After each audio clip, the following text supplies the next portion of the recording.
Little old school. Chasing Big Joe, 102.5, 106.3 The Game.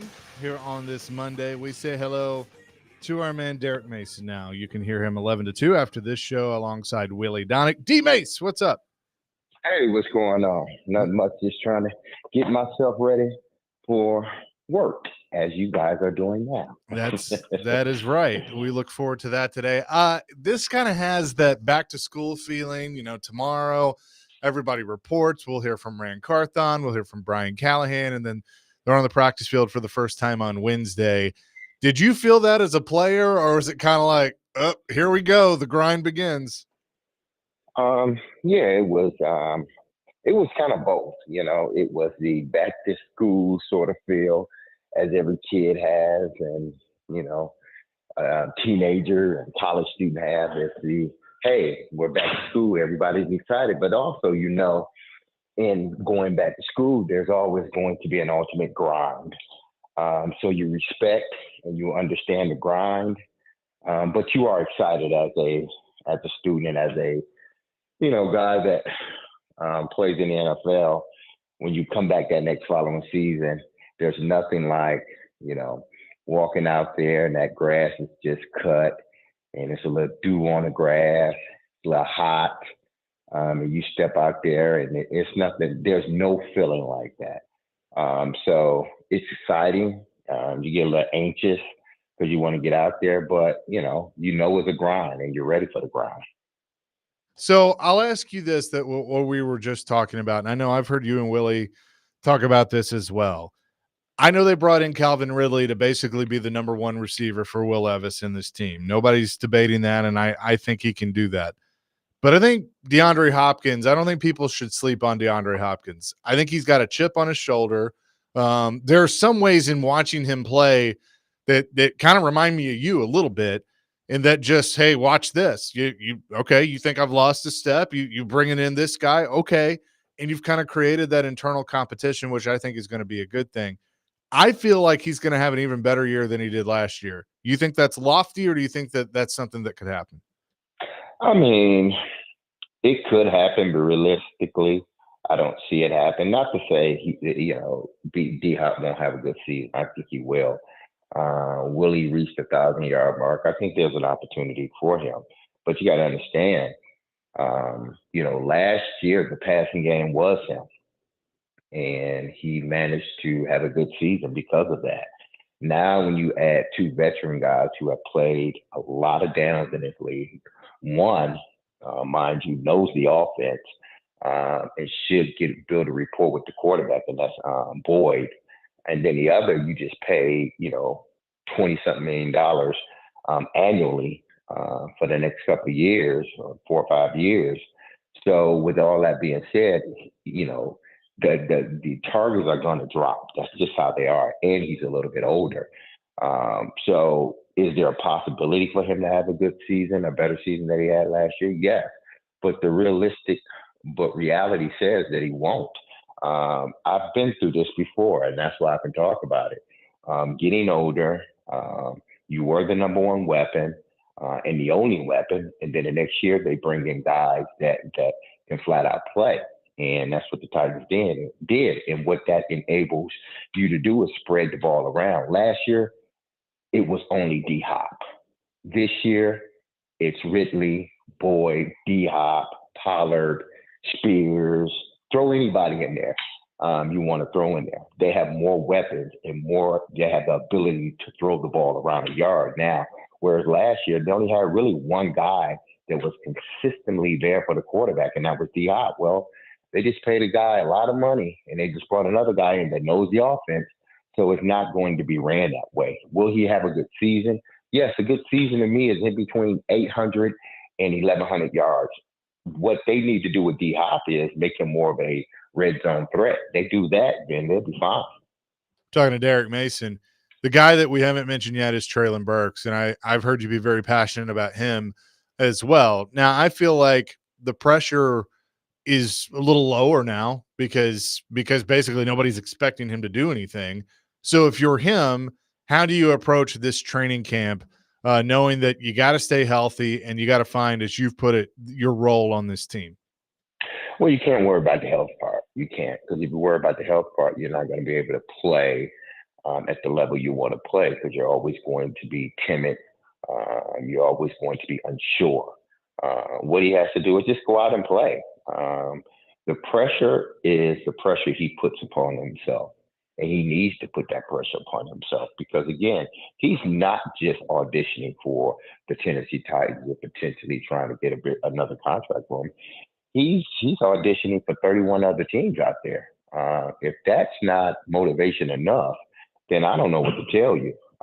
So they got to just find a way to get Traylon involved in the offense. That's all. They get him involved in the offense. I believe the young man can go out there. And what kind of season he's going to have, I don't know. But what he can do is go out there and just play. If he can stay healthy, that's a plus. But he can't worry about that. What he needs to worry about is each and every time he gets in a game that he put forth the best effort that he could possibly put forth. Do the things that they're asking him to do. And when you got a chance to play, make a play, darn it, you better make it because they're going to be far and few between if you miss on that one big play that they throw you. Just like last year. I forgot what game it was. It would have been a touchdown or at least a 40 or 50-yard game down the middle of the field. I think it was Cincinnati, one of them, and he flat out dropped the ball. You're not going to get another chance if you do that this time, and he has to understand that. Is he somebody, would you be surprised if they showcased him a little bit, whether it's, putting the practice tape out or in preseason in hopes that, maybe when they get to cuts that they could potentially get some offers from other teams and just go ahead and ship him out? Will they showcase him? Yeah, there is a possibility they can during preseason because they're not going to have Ridley and D-Hop playing preseason. They may play the first game, but other than that, they're not going to put them in as much. It's that second tier of guys, Nick Westbrook-Ikhine, Treylon Burks, Kyle Phillips, those guys, they're going to get a lot of looks. He just, again, Treylon just needs to go out there and take care of business. Whether they showcase him or not for a trade, that's up to the Titans. But I tell you one thing: if he does ball out, or if he does show that he's improving, why the hell would you trade him? You have three guys over 30 or close. Well, yeah, 30 or over. Calvin Ridley, I know he's 29, but I think he turns 30 late in the season. But you got three veteran guys that are 30 and over. One of those guys, and I guarantee you, one of them will go down. One of them go down for a considerable amount of time. You need a guy like Treylon Burks that can step in and play some good football. So I don't think the Titans, even if he does well at preseason, they showcase him. You'll be damn fool to trade him away if you don't get something in the second or third round, which I don't think they will get. But if you're just trading them away for a fifth, a sixth round pick, I mean, you might as well keep them. That makes no sense. Yeah, no, 100%. Derek Mason is with us. What are you going to be looking for from Will Levis during training camp? What do you want to see him that something he's been working on in the offseason? What are some things that you're hoping he's improved upon? Decision making is one. Being patient in the pocket is two, because he didn't have that last year, and it wasn't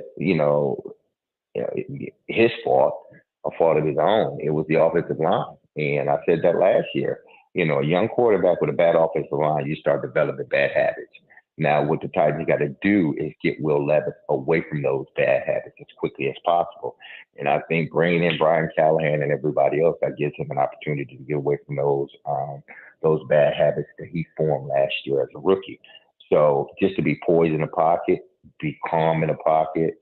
I want to see how the rapport is built between those starting three receivers, in practice. That's what I want to see. So, and then just him every day. How is he getting better as a leader every day? What is he doing? Is he doing those small things that no one else sees that ends up showing up in practice? How is he communicating with the guys out there?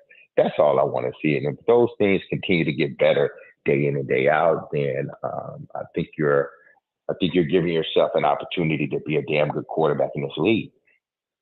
So real quick, before I let you go, because Levis is obviously the one that we're looking at overall, and can he be the guy on the other side of the ball? Do you feel like that we're looking at Jeffrey Simmons a little bit differently too, in the sense of, okay, he's been a good player, but can he elevate to be a great player? Obviously, injuries have played a role in some of that with him, but I'm curious to see if there's another level to his game, because I think there is. Well, there needs to be. Again, he's another guy that they just gave a lot of money. He needs, and listen, he's been playing great. When that man's healthy, he's a wrecking ball. So don't take that away from him, and don't mince anything that I'm saying. I'm not saying you guys would, but this is a season where he needs to show his dominance. He really does. And if Sweat shows any of what he did in college last year, if he comes in good shape, he doesn't have to be in great shape. Just come in good shape. Then I look for Jeffrey Simmons to have a big season, but a lot of it predicates on whether Devontae Sweat is in there doing the things necessary, because they need another big body. I think losing Denico Autry was huge for the Tennessee Titans, and even bigger for Jeffrey Simmons, because he had someone that could take away the pressure. Well, if the big fella in the middle alongside you don't take away that pressure, then you have a long season. So I look for Jeffrey to step up this year big. I look for him. And, when they hired the new defensive coordinator, I said, listen, this is an opportunity for Jeffrey Simmons to have the best season that he has had thus far in his career, because of the way Denard Wilson attacks. I've watched this Baltimore Ravens defense for a long time, and what they do in their mentality and their outlook on things.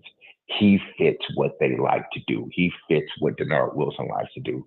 So this man can be a wrecking ball once again in the middle, meaning Jeffrey Simmons. But a lot of it depends on how well and how fast the Sweat,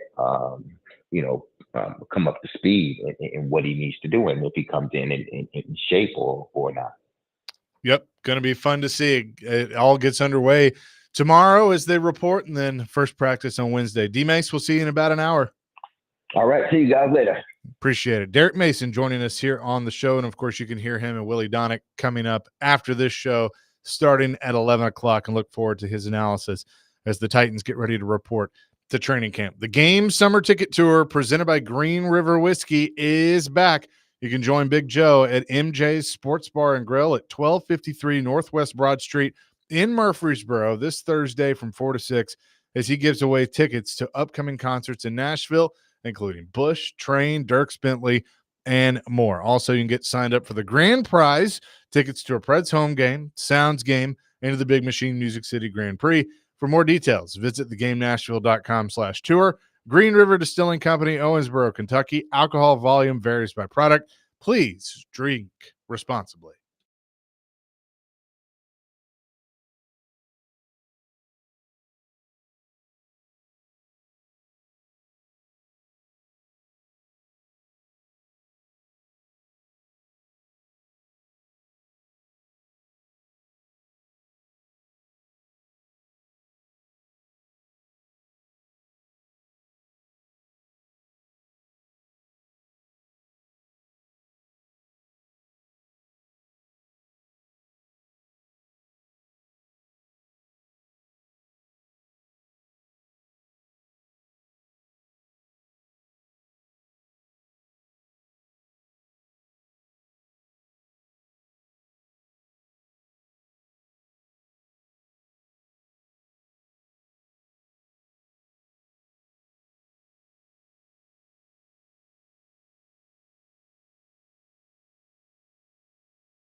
Chasing Big Joe, 102.5, 106.3 The Game, presented by the Omni Nashville Hotel here on this Monday. Big Joe is out on the golf course for a good cause. Rudy Kalis, his golf tournament that he does every year.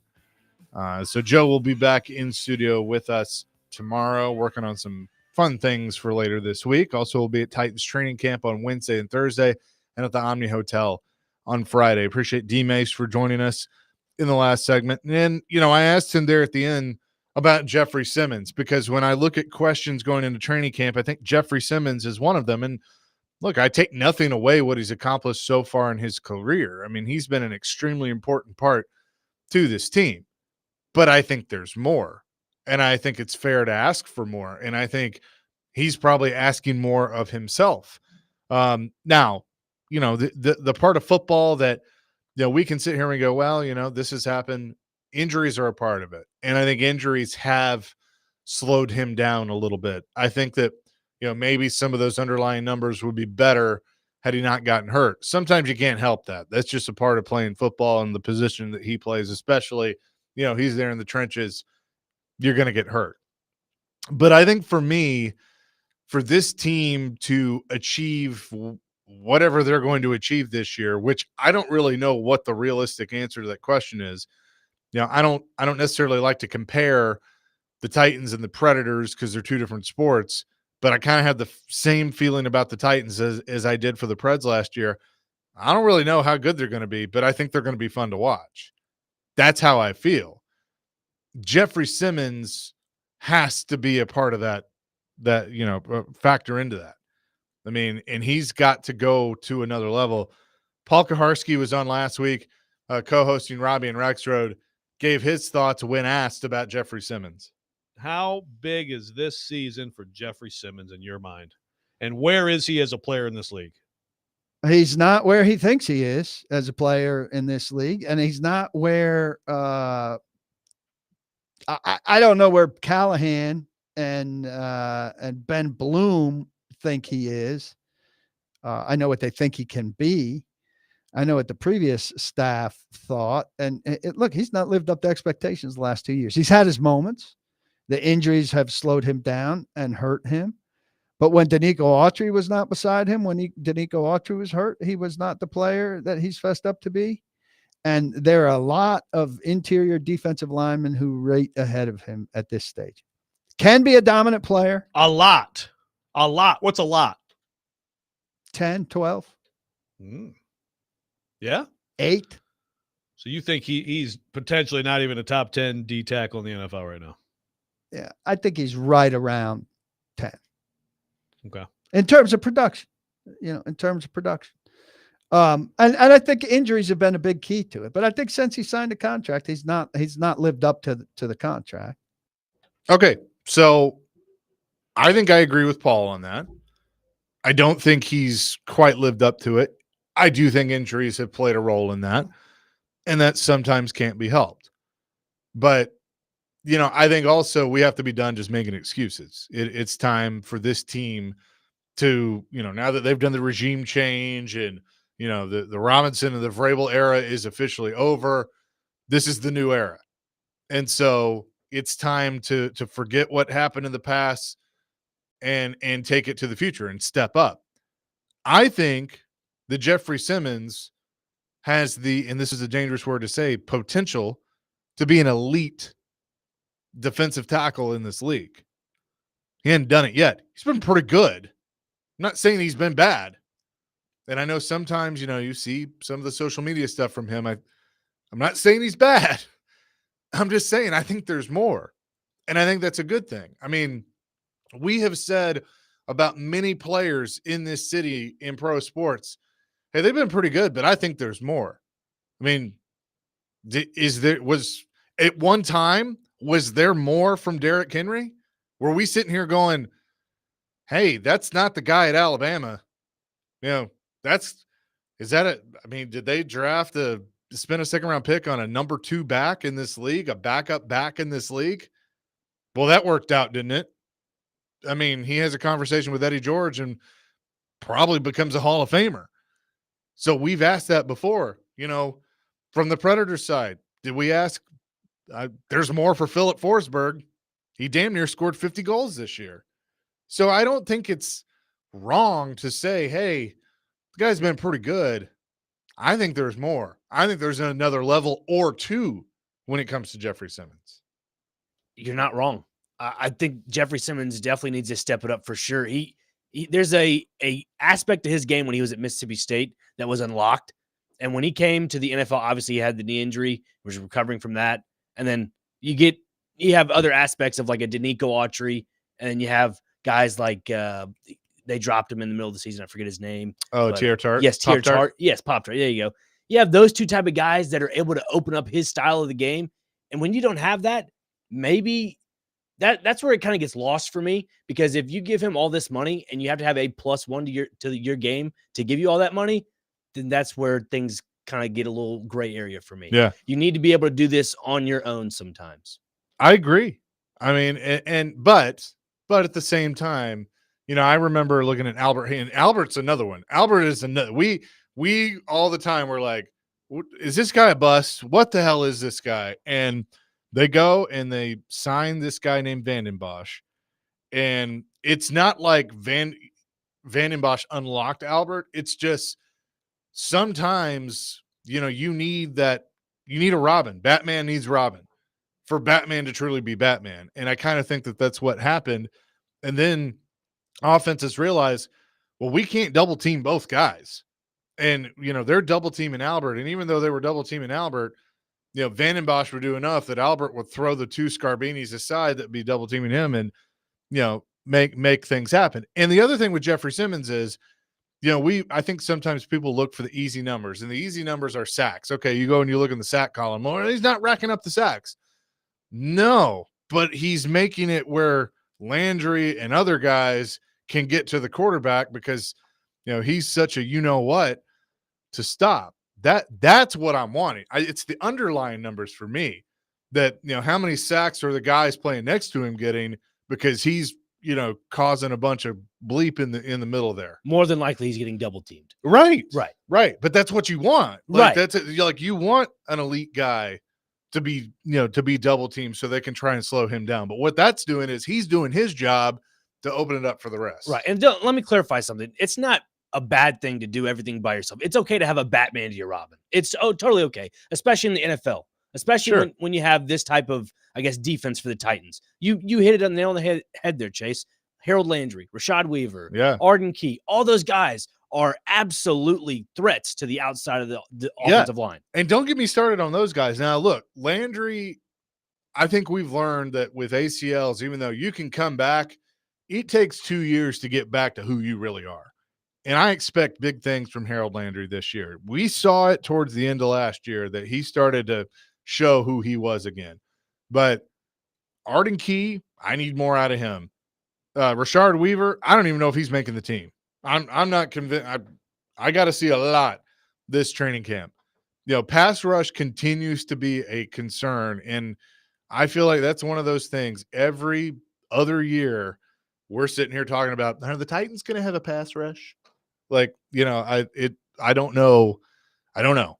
And I've heard that they're still talking to people, and my guess is there's probably going to be somebody brought in before training camp is over with, but they got to get some of that figured out. We'll talk to Jonathan Hutton about this and much more coming up next. It's the Chasing Big Joe Show, Monday edition, 102.5, 106.3 The Game.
Hour number 2, Chase and Big Joe, 102.5, 106.3 The Game. Chase McCabe, Dr. Crane, Nick Frazier with you. Big Joe is on assignment. He's golfing in Rudy Kalis's golf tournament for charity today, so an excuse absence. So we say hello now to Jonathan Hutton from Outkick, who joins us on the program. Hut, what's up? How are you? Chase, good morning, man. Hope you're doing well. I'm doing fantastic. It's kind of like, I guess tomorrow is like that first day of school. You go to hear the principal and the teachers talk, and then you finally go to class on Wednesday. That's what it feels like with Titans training camp. So I'm excited. And I'll say this. I have the same feeling about the Titans and going into the season that I did about the Preds, and that is I really don't know how good they're going to be, if they're going to be good, but I feel like they're going to be more fun to watch. Is that fair? Yeah, that's fair. I mean, look, the way they've upgraded at wide receiver and the new look offense, there's a lot of unknowns with everything, right? You want to see everything come together. It's going to take some time. There will be a lot of patience involved, which no one has in this game. But look, there's optimism across the entire league for the most part. And in this case, brand new head coach, new defensive play caller, and all of the new additions through free agency, via trade, or through the draft. I mean, it's this new era that we're seeing, Chase, and it's a totally different look than what we've seen from the franchise, which is also, I think, energizing for anyone, whether it's from a fan base that has long seen everything be the bell cow running back first. Now it's going through the quarterback, to the media, who we've certainly seen the same type of style and mentality from this franchise that's now completely done a 180 in terms of how they're going about doing their business. It's interesting to see them go into this new phase. Jonathan Hutton is with us. So I'll ask you the same question I asked D-Mace earlier. When you walk into Titans camp and you watch Will Levis, what do you want to see that's different from what you saw from Will Levis last year? Well, at first, I think he's already he was becoming the leader of the team last year, right? We saw moments of that, whether he's doing the helicopter dive, getting spun around, getting up, pointing for the first down, moments like that, where that carries over to the sideline, it carries over to practice, that carries over to not just through his play, but through leadership by example. I think that's the next level for him, is taking over the entire locker room. Now, he's done many things like that this offseason. The most recent thing would be taking receivers on a trip and doing some of that on his own. That's good.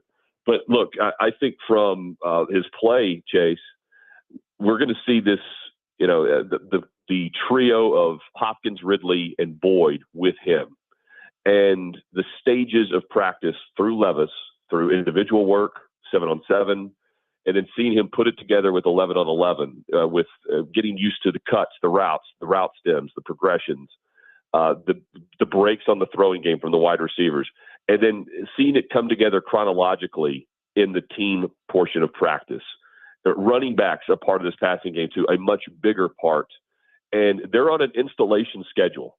The first 3 days here will be without pads. They'll be solidifying where he left off in OTAs. And then when they come back with pads, they'll progress into route options and then the full playbook. And look, it's a crash course, but he's used to it. And I think I go back to what we heard Callahan mention about one of his favorite plays was in the first start against Carolina last year, where he made an amazing throw down the sideline, a pass that he could not have seen at the moment he left the football left his hand. But it's also a pass that he probably shouldn't have even attempted. And that's what they're going to try to do, rein him in and see if he can't take the short to intermediate passing game more than trying to force the football down the field all the time. They want to go for the bundle, as the late Mark Howard would say. But I also think they want to make sure that they take a profit where they can, and I want to see Levis attempt to do that.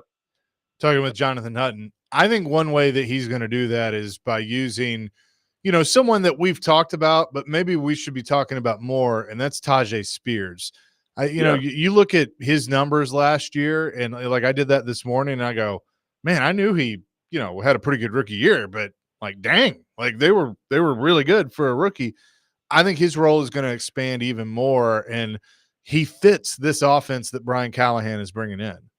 Oh yeah, I mean, look, he and Pollard. The expectations. I'm going to see how they can deploy both players out of the backfield in a totally separate and different way than what we saw from Derrick Henry. It's no longer a one-horse offense. We're going to see different run schemes. Henry, they were leaning on the outside and inside zone stretch. Bill Callahan has been more pin and pull with backs coming across the backfield. And again, two backs quite a bit because they can both split out to the numbers. They can run the route tree. They can set inside. They can use their route stems. And it dictates matchups against the defense for Levis to then acknowledge and execute. That also helps the wide receivers. So I think Spears and Pollard, they can really help the other positions and other individual players just based on the motions and the just the acknowledgement of the defense and how they're going to set up and how they mix and match. So Spears is going to get his fair share. He did last year as they were phasing out Derrick Henry from more of the one horse to the first and second down back, which he was for the majority of his career. I anticipate both players being able to play, not just simultaneously, but also any given down. They're practically a mirror image of one another. That's key because they're not going to dictate run or pass whenever either are on the field. A lot was done with the cornerback group this year. Wouzier coming in, obviously, making trades. McCreary, hoping that he's going to be good, bringing Snead in on the trade. I think we all feel much better about the cornerback group, but the secondary as a whole, safety, still a little bit of a question. Do you think that this secondary can be as good as we think because of all the additions they made at corner? Yeah, I mean, they should be. I mean, let's look at the money they're allocating to what they're saying. You don't pay players based on what they've done. You pay players based on what you think they're going to do. And L'Jarius Sneed, let's start with him. Denard Wilson's defense is predicated on the ability to get pressure. But that's not necessarily with the front four, the front five in this case. This defense puts a lot of pressure on its corners. And Sneed comes in with the toughest assignment week in and week out. He's now paid, I mentioned the top corners paid, on the same scale. He's right behind Jair Alexander. He's on the same level as Marshawn Lattimore and Trayvon Diggs. And he was that dude in Kansas City. But the Chiefs let him go for not much in return. And the Titans are going to have to be smart with his workload, his recent injury history. They won't force the issue. We've been through that with other players too. But when he gets alone on his island, where the first month of the season he's going to face off against guys like DJ Moore, Garrett Wilson, Christian Watson, and Tyreek Hill, that's where this group has to earn their money. And if you can have Sneed as the top corner take away or battle down in and down out with the top option on the opposite side, then you have the ability with the upgrades they've made in the secondary to match up well against the second, third, fourth options of the opponent's passing attack. They did not do that well at all last year. They were inadequate with their NFL depth in the secondary, as there were many spots on this roster and still are. But the way they've upgraded secondary and the way that they have allocated their money to corner instead of safety, I think tells you the aggressiveness of how they're going to approach this defense. They're going to go man to man. They're going to be physical on the outside, and they're going to take their chances. And if they lose, they live to fight another down. If they don't, if they get a tip pass, get a pass breakup, get an interception or two, that flips the game towards their favor where they weren't doing that a year ago. So with the offensive line, I'm still worried about the right side. I'm even though Bill Callahan can be this O-line whisperer and maybe get more out of some of these guys than the previous staff could, I'm still worried about the right side. So with that said, does that put even more pressure on rookie J.C. Latham to fit at left tackle and be the left tackle that they think he can be? Yeah. I mean, look, it's almost been a foregone conclusion that he's going to just settle in there, right? I mean, that's because I'm with you. The right side is right now it is the biggest uncertainty we've got going into camp. I mean, and we're not going to know the answer to this for a little bit. And maybe a while. August is always one of it's a long month to begin with, but in football terms, it is a long wait to the regular season.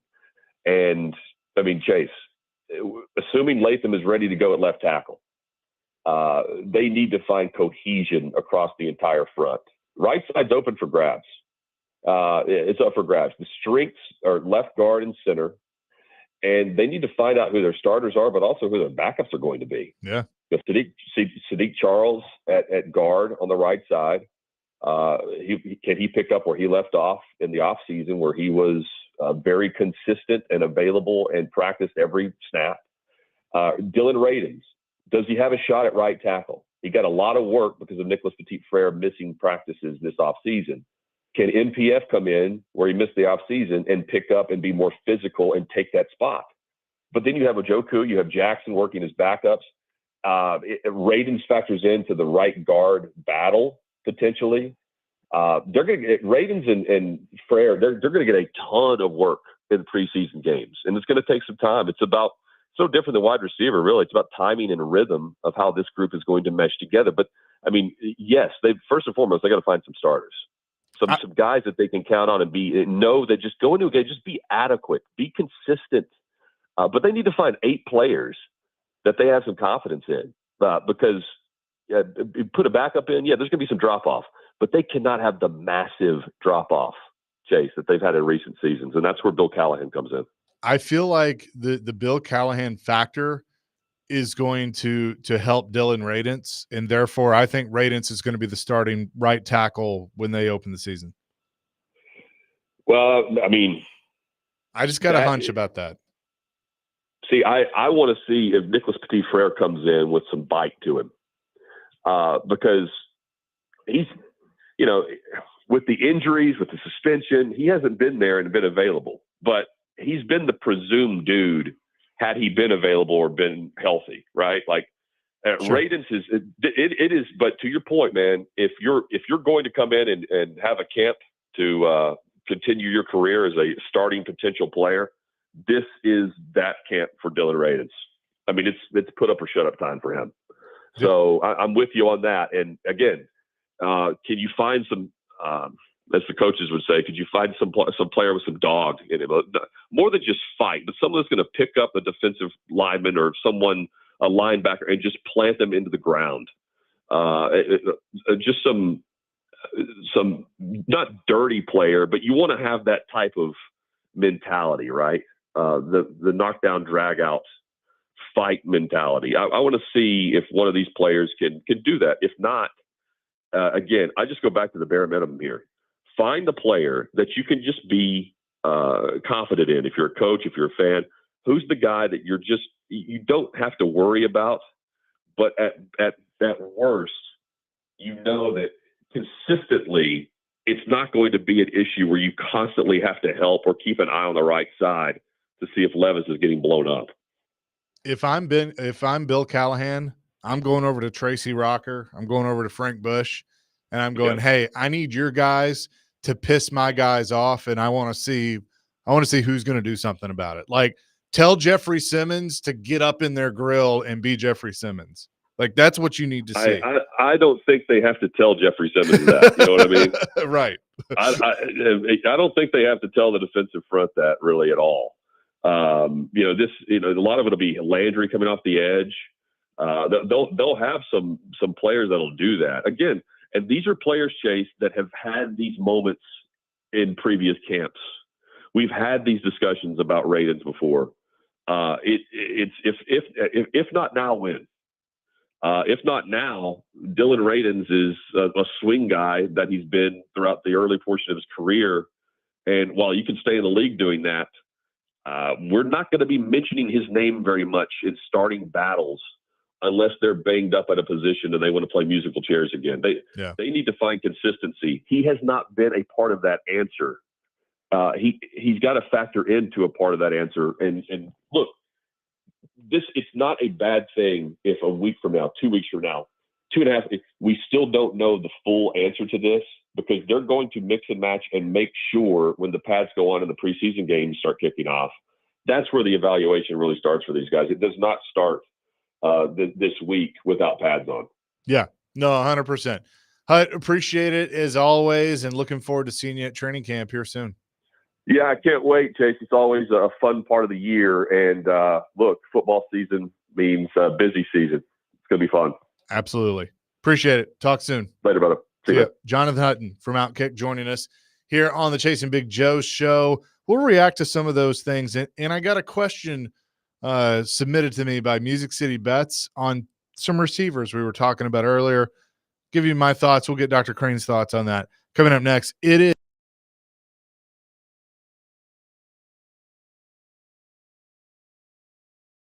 is our yearly Beehive membership, where the buzz is always about great service.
Chasing Big Joe, 102.5, 106.3 The Game on this Monday. Chase McCabe, Dr. Crane, Nick Frazier with you. Big Joe golfing in a charity golf tournament for Rudy Kalis. I like that. Where did Electric Avenue come from? I like Just this. Felt pretty good. We were just talking about The Simpsons. This is in a Simpsons episode. So Something about gut feelings, Chase. That's kind of what I base life on. It's gut feelings. me too. And then sometimes it's just I have to go to the bathroom. But That too. that is what it is. Oh man. Chase and Big Joe, presented by the Omni Nashville Hotel. You can weigh in on anything that we're talking about at 615-737-1025, driven by Wilson County Hyundai.com. So our friends at Music City Bets texted in and said, what are your thoughts on Ridley and D-Hop's over under TDs being at 4.5? This is from FanDuel. So they're both at 4.5.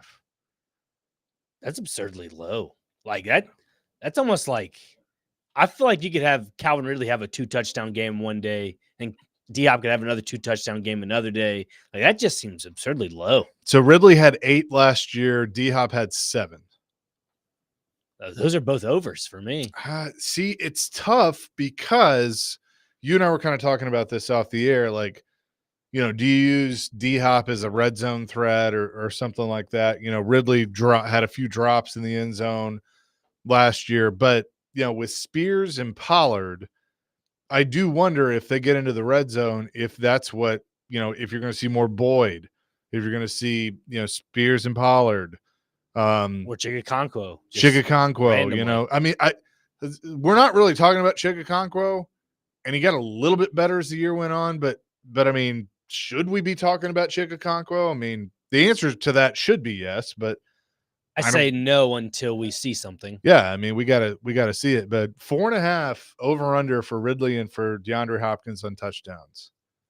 That's an interesting one. I'll take over on Calvin Ridley. I know that sounds crazy because, like you were just saying, we were doing the red zone thing, not red zone thing.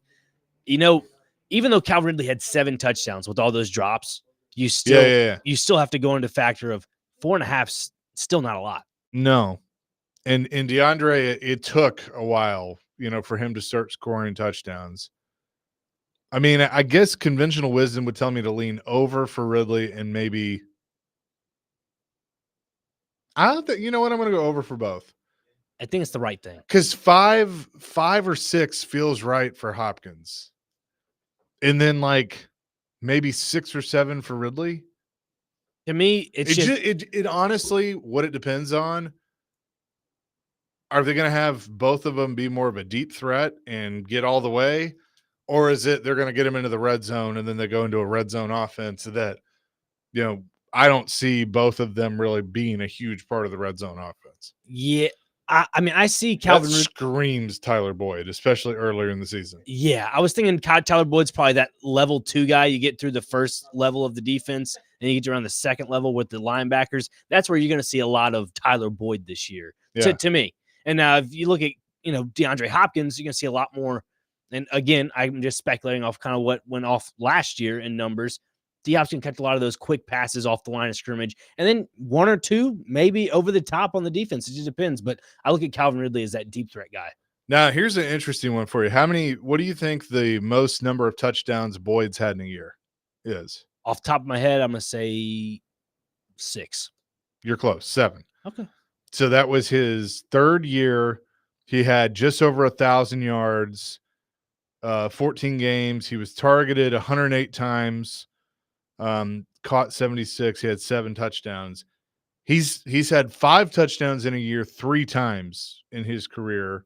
4 once. He had 2 last year. So, I mean, 4 or 5 is probably around where he needs to be.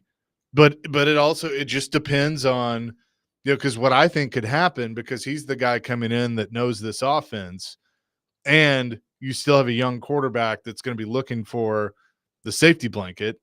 I think Boyd can be the safety blanket. To me, that might up his touchdown numbers a little bit.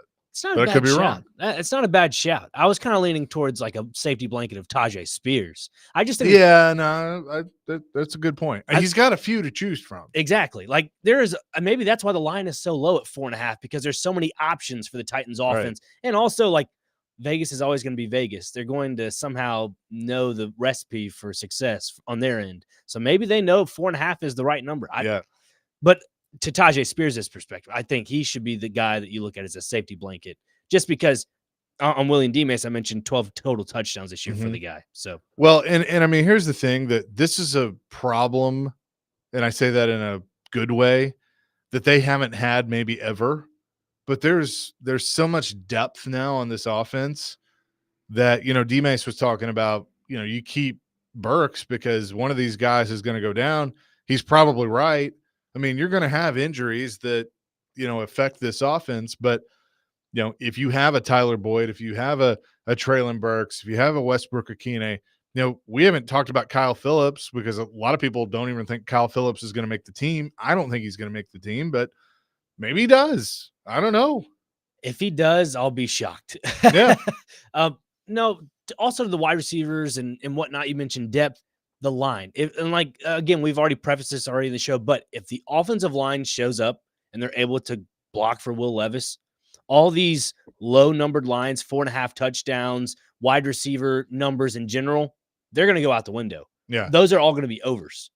Yeah. So it's solely based off this offensive line. If they can protect all these little lines that are set by Las Vegas, they're going to go over. So I'm going to give you one little tidbit going into camp.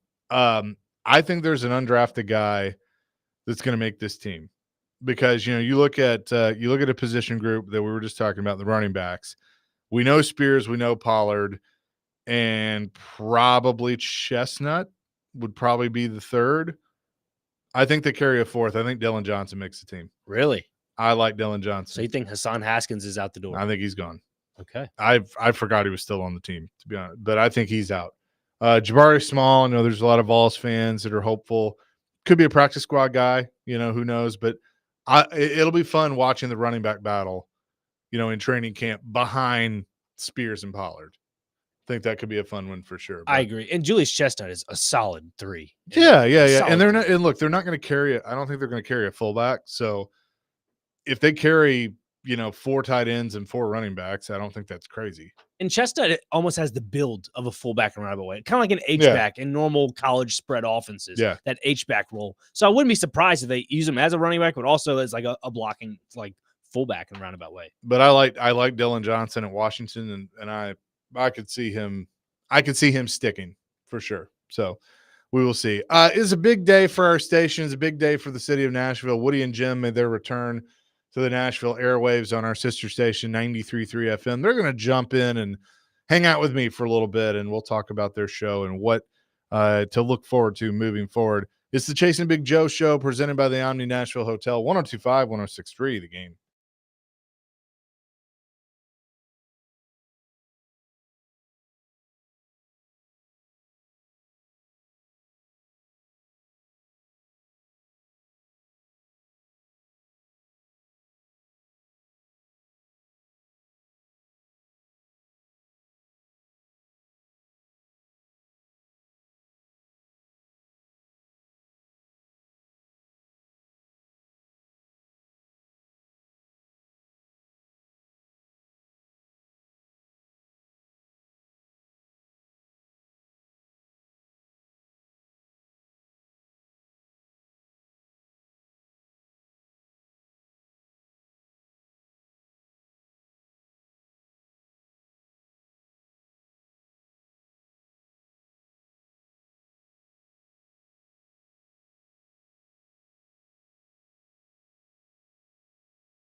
Chasing Big Joe, 102.5, 106.3 The Game on this Monday. Chase McCabe and Dr. Crane, Nick Frazier with you.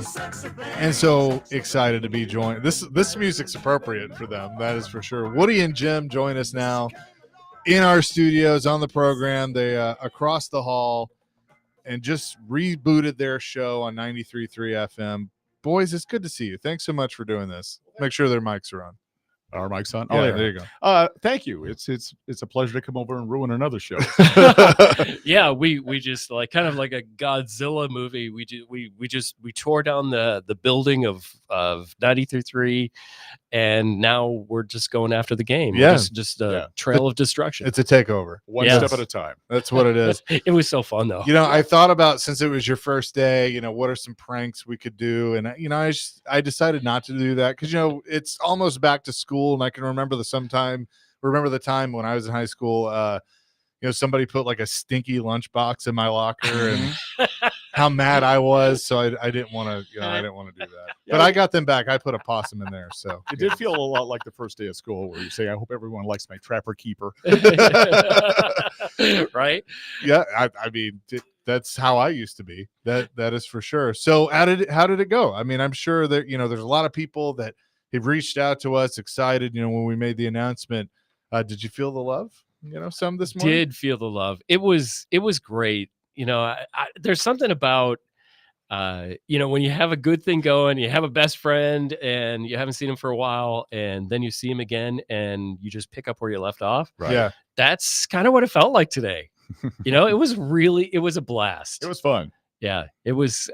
We had we're trying to figure out how to use all new equipment and everything, and so there was a little bit of chaos, but I think people seem to enjoy us struggling. Right. They enjoyed riding the struggle bus with us. And, Exactly. yeah. It And was like pointing the, and laughing. the analogy, if you ever put together furniture from IKEA and all the instructions are in Swedish, that was kind of what we were doing this morning. We're like, what's this button do? What's this do? So it's funny because I appreciate that with you guys and working with you behind the scenes to try and get through. So we all said something's going to mess up because that's just how this all works. yeah. I mean, nothing can be perfect. 'cause Murphy's how Law. right? Yeah, how You're fun would that be? without a net on live radio. So, Right. yeah. Right. There are some people in this business that would go nuts and be like, how dare you do this to me? How dare you make sure this didn't work? You guys are just sitting there making fun of you, like, I'm listening, making fun of yourselves. I'm like, well, I feel bad that didn't work, but they're having fun with it. Yeah, just giggle and move on and then go cry in your car later. Yeah. It's just radio, right? It is just that's the radio. thing is you just got to realize okay, what's the mic? Well, like the mic stand. The mic is coming after me. The mic stand is actually attacking Woody like a velociraptor. It needs some blue pills. I Yeah. gotta say. That's right. Yes, it does. Well said. It was one of those things you got to learn the difference between a paper cut and a beheading. Yeah. And that Right. a button not working is a paper cut. Right. Life's too short. Why get all negative on it, right? We did receive a text from Big Joe Okay. We before he was did. out going to the golf course with his fancy friends or whatever he's doing. He's so Yeah. supportive. And he said, if Chernobyl was a radio show, and we thought, oh, and he likes us. I can imagine. Yeah. Sounds exactly like something he would say. So I heard the return of gender wars this morning because that has been the number one question I have been asked. So, Mhm. Oh, I are bet. they bringing back gender wars? Oh, yeah. And I'm like, yeah. I mean, that's Of course. that's the thing. Now Yeah. I didn't know if it was going to be like when David Letterman left NBC and went to CBS, and NBC owned some of the Like intellectual property, so he Right. had to kind of change the name or what. But seems like everything's pretty much status quo. yeah, the, everything was cool. Yeah, the old station has the rights to the music song, but we just came up with the More- same music but different. Exactly. And yeah, it was cool. Gender Wars is one of those games. If you want to know the history of Gender Wars, and we're really going to make ourselves super sounding old here, but over 20 some years ago, we would play it once in a while. Right. And we had a guy who was one of our bosses, and he goes, that's a really fun game. You should do it every day. And we looked at him and said, Every day. that is the stupidest thing I've ever heard. Nobody is going to want to hear that game every single day. But you know what? He was absolutely right. And people like set their clocks to it. They knew they were running late for school if the Gender Wars theme was on, that kind of thing. So Right. it And now became I such look of a forward to routine. it. Like Yeah. I have fun with that game Yeah. every day. The people are funny. The answers are funny. It's just one of those things that, like, I don't know. People, I love hearing people say that they play in their car as they're playing along, but they're not on the air. They're just like, yelling from the back seat. I know that answer. It's just one of those fun games. So it's what stood out to me, because like I had this thought, but I was like, oh yeah, this. I listened to that on my way to school. Like, Yeah. that was my answer. Jared said the same thing. Nick said the same thing. Like other people, it's Yeah. like that was our ride into school, or Mhm. later on in college, like because it was 7:20, same time. Yeah. Like so that's when you're in the And car. you didn't like your mom and dad at that age. You're And right. so let's not talk and just listen to this. Yeah, right. Like let them talk. Like I don't Right. need to tell you how my day is going to be or what I have Exactly. going on. Let me just listen to Woody and Jim. But Yeah. it became one of those things, and so I thought it was really cool on your guys' behalf that when you made the announcement or you do all the teasing, everybody was like, "So Gender Wars is coming back too, right?" Right, Like right. it's we're glad you guys are back, but we need the game to come back. Right, Yeah, right. like you guys are okay, but the Gender Wars, one of the greatest compliments we ever got, and because we played it over such a long period of time, was that there was people like you, Chase, that listened while they were on their way to school, Mhm. and then they grew up. They went to school, went to college, started a job, whatever, met somebody, had their own family, and then they now say like, and we continue. Now Yeah. my kids Right. are listening like I did when I was in the back seat. Yeah. And that's the coolest thing ever, to like have a generation kind of like share that experience. And there's so many people that said that we ruined Star Wars for them because we use the Star Wars theme for Gender Wars. And people would go to like when they, like Say the you know, Force Awakens. Phantom Menace came out, Yeah. and people were like, "Why are they playing the Gender Wars song?" I actually had bronchitis on Friday and went to a fast clinic, and the nurse there was like singing the Gender Wars song. I went, okay. Yeah, they had to you were like Darth Vader all weekend. I You know, did. just I was, getting you ready for Right. today. Yeah, We had him in the chamber there. was- Yeah. Like, I was the king of perfect timing and getting sick right before we went on Oh, the yeah. air. But it's funny that you mentioned your boss that was like, you guys should do this every day, because usually on successful segments that the audience loves like that, a consultant or a boss, and I am a boss, so I can say that's this, what you do. would be like, I don't think this is very good. Maybe we should do something else. And it's like, Right. that like the first time I dealt with that was there was somebody that said we do the silly underdog picks. It was something that George Yeah. Plaster came up with 30 something years ago. And they were like, is this really that successful? And like pull the ratings up. It's the highest rating, I mean, like everybody loves it. And it's Right. one of those things. And It's it's a just like, surprise. maybe just go over there. Yeah. just stay there. And I've had to learn that, that there's things I might hear go, yeah, I mean, do we really need to do that? I don't know. The about audience this. likes it. Okay, what do I Yeah. know? Yeah, like let the people Right. win. Right. They're truly our customers. Yes. And what if you like it, we'll do it. We're literally whatever you want us to do. We're that desperate for your approval. Yes, we want to buy your love if we can, and also, if we put a moment out to any potential advertisers who would like to give us their money to talk nicely We'd about love to them. have you as a Yeah, we'll do sponsor. that, yeah. Yeah. Well, you can definitely do that. Together at cromwellmedia.com is how you can get in on that. 5 to 10 every day on 93.3 FM. Yep. Totally hits, totally Nashville. And if like you live in an area where you can't get the signal, you can download the app. Just Yep. search 93.3. It'll come up as classic hits right now, but you'll find it'll it. be fixed. You yeah. can listen anywhere in the world. Yep. You In can the world. do that, which is the apps are awesome. You can also the HD channels if you have an HD radio, 1025 HD4, 1029 HD4. So there are multiple ways that you can find this here program, the Woody Yes. and Jim Joe. And You now guys- Chase has the Kentucky lottery numbers. 4. Yeah. I gotta say, you did say pranks, and I didn't do a big prank this morning, but we have a studio that shares a window Yes. with you here at 102.5 The Game. And so Robbie and Rex Road were on the same time as us Yep. this morning. And I don't know if they knew, like, I don't think anybody's ever opened that blind and shown that there's a window there. And so I opened it up and I just started kissing the window. And Robbie's talking and he's trying really hard not to crack up. And Joe Rexro's got his back to me. So he has and no idea what's no going on. idea. And I'm like, We need the video of that because you would be right in the shot of the camera. That's right. We're being Yes. videoed all the time. Yeah. Oh, that's so that was my fantastic. fun messing with our colleagues. So here. I will tell you this: that it is encouraged to mess with Rex Road. Okay. It is. We're cool with it. There's no problem on my end with that. So anytime you want to mess with Rex Road, And early in feel the free. morning, they're sleep deprived and really, vulnerable. Yes. So, yeah. Yes. So take advantage. We had Scott Stapp from Creed record a liner because Yeah. he hates Creed. Joe Rexroad does. Oh, okay. And so I admire that. without like telling him or anything, Scott records it and goes, "You're listening to Robbie and Rocks Road," and says his name wrong. Oh, that's great. And Butch And it was the like greatest thing ever. Like we looked at him and go, "You have no idea how much you have made this so special and so awesome."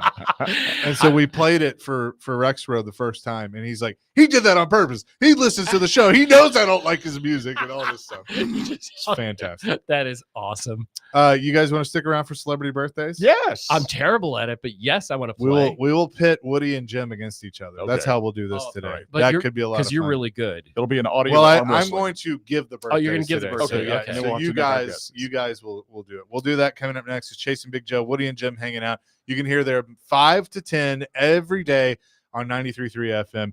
It is 102.5 The Game.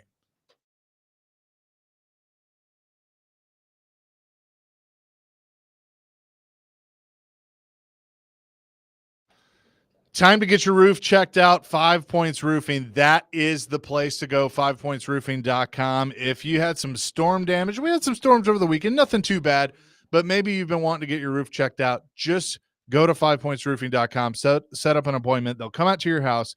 They'll do it for free, and then they will tell you what damage you have and where you need to go from there. They make the process oh so simple. And if you did get some damage from Mother Nature, they'll walk you through the insurance claim process and make it so much easier on you. But you got to go to the website, 5pointsroofing.com, Five, spell it out, pointsroofing.com. Head to that site today to get things started.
Chris in Nashville, if I win the Creed tickets, can I gift them to Rex Road? Please. Please absolutely do.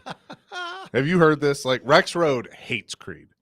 Like, Okay, so I was Like, correct on something about yeah, that. yeah. Like with every bone in his body, he cannot stand Creed. Well, when you do that, you really like Creed. But he I bet likes he'd him. be like, "I love you guys. How are you? I was one time on the beach and got hired with that. It's gonna take you higher, and it made my whole world." Yeah, he's like that. What's up? This is Scott Stapp from Creed, and you're listening to Robbie and Rocks Road on 102.5 The Game. Explain it again with those nuggies.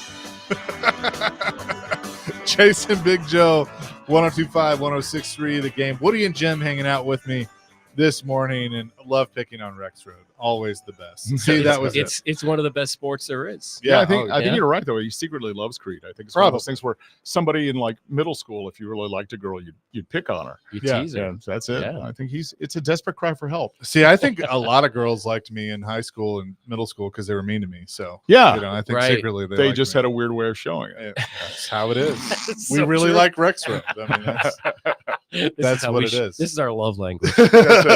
Sarcasm is our love language. Woody and Jim, this morning on 93.3 FM, you can listen every weekday morning from 5 to 10 and check them. What am I hearing? I hear I that don't- too. I don't I know. don't know what Yeah, are you hearing? Oh, is we're- it the phone? Yeah. Jim didn't turn his phone off. So that's the video of what we're doing right now. We're just Yeah. hearing it a few Yeah, seconds we're later. Just, we're just watching This ourselves. this is now. This is now. Oh no, my- no, that was then. That was then. Yeah. This is now. On a 2-second delay. We're living in the future right now. Right See, now. it was the future. Now it's more of the future. that's right. Farther That- in the by future. the Do we way, have flying cars? Spaceballs is what I'm referencing there.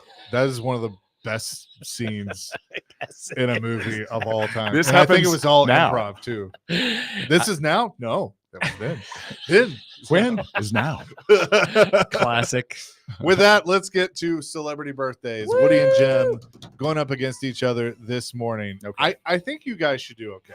I really am really bad at this. So maybe I'm just trying to Well, with lower. that attitude. I'm you're- lowering expectations and then maybe just gonna sneak in with a win. Maybe. All right, Yeah. Dr. Crane, you decide who goes first. Go ahead, Jim. Jim will go All right. first. Oh, All right. Great. Jim's his favorite. Singer. Whoa. Can't Singer. play favorites around here. I'm not a grandmother. Singer George Clinton. How old is singer George Clinton? That would be Atomic Dog, George Clinton. That would be Atomic Dog, George. Right. Wow, wow, wow. Oh wow. That was. I'm gonna say George Clinton is 84. Really? I'm gonna guess 76. 83. Ooh, Jim. Jim gets on the board Oh, first. Wow. Actor Danny Glover. How old is Danny Glover today? Oh wow. He's one of those guys. Like he hit a certain age and he never looked different after that. Right. So it's tough to tell. Let me see. I'm gonna. Danny Glover is 71. I'm gonna say a little older. He mentioned in the Lethal Weapon movies, I'm too old for this beep. Yeah. Yeah. So I'm gonna guess 85. 78. I suck at Is this. it a draw? I know. Actor and director Albert Brooks. Albert Brooks. Wow. He's got to be up there. We haven't seen him much. I'm gonna. This is Jim, and I say 85. This is Woody. I'm gonna guess 73. 77. Not quite. Okay. All right. Actor Willem Dafoe. Love Willem Dafoe. He must have a really hard time getting a personalized license plate at Dollywood. 'Cause could you take the I out of Willem? the A out of Willem? Oh boy. He's insane. Yeah, I love him though for that. Oh, yeah. I'm gonna give Willem Dafoe 72. 77, I say. 69. Oh, That is how old. It reminds me of the license plate thing, but in The Simpsons, they go to like Itching Scratchy Land or something like Yes. that. And Bart can't, he keeps finding Bort. Bort. Bort? They don't have Bart. They Yeah, have Bort. and then they say, we're out of Bort license plate at the gift shop. We need more Bort license plate at the gift shop. Oh, don't give me started. I'm a huge Simpsons fan. Oh, yeah. Oh, yeah. Let's see. I think I know who this is. Actor John Leguizamo. Oh yeah, John Yeah. Leguizamo. Leguizamo. Yeah. I think he's relatively young. I'm gonna say 70. 70, really? I'm gonna go 55. 60. Oh, it was close. All right, you were closer. Actor, SNL fame, great movies. David Spade. How old is David Spade? David Spade. Wow, and I see him sometimes, like his podcasts and stuff. I mean, maybe I'm gonna say 55. I was gonna go a little higher, 58. He's 60. We're tied. Mm. Tied at one apiece. Ding ding. Got to I get got it a within point. 2. I got a point, Jim. Singer Selena Gomez. 26. 29. 32. Ah. Almost. Really? Oh my Let's god. see. She's also somebody that doesn't age. Pardon. Okay. Eagles lead singer Don Henley. How old is Don Henley? Don Henley. Wow. Man. Woo. I'm gonna say 79. The Boys of Summer. Yeah, say 77. 77 exactly. Oh, Woody nailed it. Look Woody at that. gets 2, and we got time for one more. All right. One more. I got one chance. One more. One chance. More. Mom spaghetti. Keith Sweat, singer Keith Sweat. Oh yeah. 90s. I'm gonna say Keith Sweat is 60. I'm gonna go 52. 63, and Woody wins. I was so close. Did I win? Woody won. Whoa. 3 to 1. Wait, it would have been Nice. even better if I tried. Congratulations. Thank you. Thank You can open your show with that tomorrow. That's right. Guys, we're excited to have you. Congratulations. I We know love being in the family. big Thank Yeah. things ahead, and we'll do a lot more of this stuff Oh yeah. as well. So Woody and Jem, check them out 5 to 10 a.m. every weekday on 93.3 FM. Totally Hits, Totally Nashville. That's going to do it for us. For Dr. Crane, I'm Chase McCabe. Stick around. Willie and D-Mace is coming up next. And as we end every show, Joe's not here today, Yeah. but I will do it for him. Guys, we love you. If you need to talk to somebody, you can always reach out to us. Several Yep. of you have. Reach out to these guys or dial 988 on your cell phone. We need you. We want you here. We're always here for you. I Yep. know it's Monday, but we're going to get through this week together. We're We're gonna going to get have a through great week. this, man. And yeah, talk to people around you. Go see somebody to help you, man. Yep. It's not being weak. It's a wise man using a tool. Yes. Exactly. You have value. You'll be missed. Don't do anything bad. Yes, Yeah, exactly. Willie and D-Mace coming up next. 102.5, 106.3 The Game.